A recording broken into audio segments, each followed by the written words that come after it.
वर्षों से मेरे जुबान पे था, उसको बदलने में वक्त लगता है। ट्रोलिंग भी किए जाएंगे मालूम है, पुराने वीडियोस भी सामने आएंगे मालूम है, मगर मैं लीडर हूँ, मैं बेखौफ हूँ।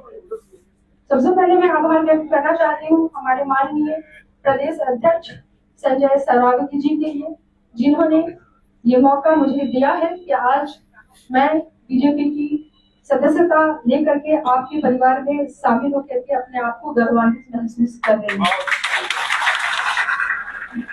माननीय प्रदेश अध्यक्ष दिलीप जायसवाल जी यहाँ पे मौजूद है, उनका आशीर्वाद मुझे हमेशा से मिलता रहा है और मैं आज खुद को बहुत ही भाग्यशाली समझ पा रही हूँ कि आज मैं इस कार्यालय में मौजूद हूँ और मैं उन महान शख्सियत, मुझे कहने से कोई गुरेज नहीं है।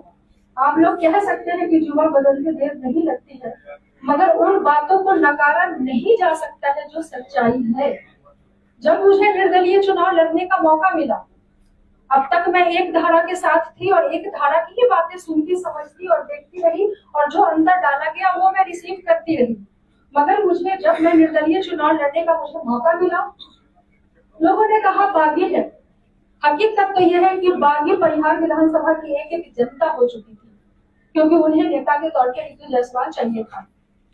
ये नेता का होता है कि वो जनता की आवाज को सुने, जनता की बातों को, उनके दिल में क्या है वो देखना चाहिए। तो बागी तो परिहार की एक जनता हुई थी जिन्होंने मुझे 65,000 से ज्यादा वोट देकर के साबित किया कि वो सही है।